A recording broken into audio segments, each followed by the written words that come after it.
What do you get if you mix Earthbound's looks and combat with deck building roguelite mechanics? Well, you get crushed in the industry. This game is a labor of love from a couple who are passionate about roguelikes and retro games. But is it worth playing? I'll be going over the game briefly in terms of story and gameplay, then we'll come right back here for my final thoughts on the game, good and the bad.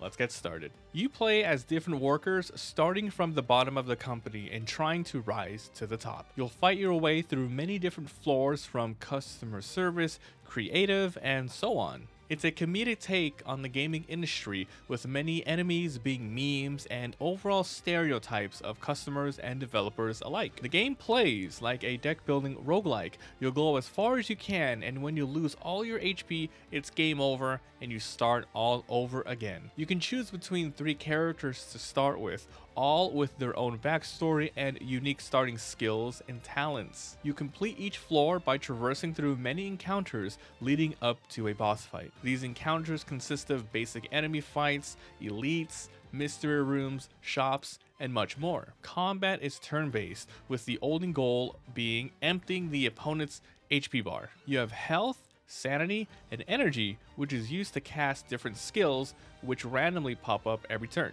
These different skills can be basic attacks, defense, and many buffs and debuffs. Some of the more unique mechanics in this game are the ability to reroll your skills if you don't like your hand, the sanity meter, which hinders you if you get too low, and the rolling HP bar, where just like in Earthbound, you must defeat enemies before you lose it all or cure it yourself. Okay, so moving on to my final thoughts on Crush the Industry, let's start with the good stuff, then the bad stuff. Alright, so I think my overall first impressions of this game is good. It has that nice retro look, good humor, and I think after playing it for a couple of hours, it has a really nice solid foundation with it being a roguelike deck builder. Some things I want to highlight: the JRPG sort of setup and look is really nice. That first person combat, just like, you know, in Earthbound. A lot of other games have it, but this is exactly where their inspiration comes from. You can do lots of different variety of builds once you start unlocking more stuff and just seeing what's out there. I like a lot of the systems that are in place here. You don't just have your HP,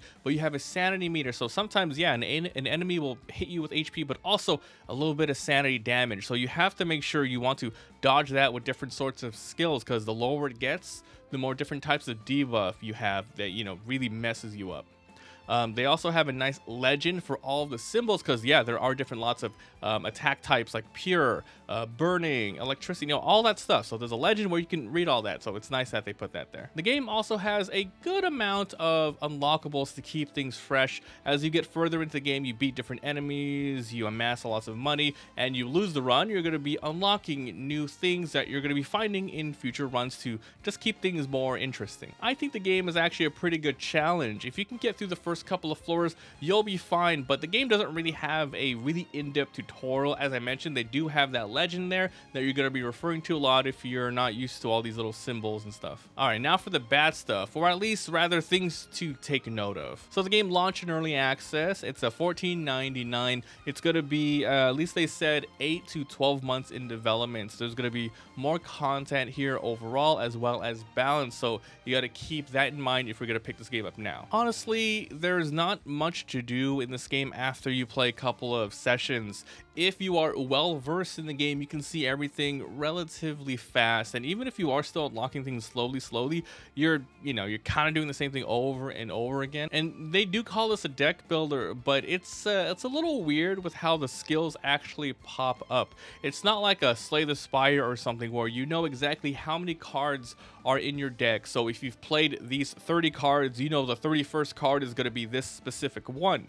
You have a couple of skills, like a dozen or so, and when you re-roll one of those skills, it could be another one of the previously played skills 2 times in a row.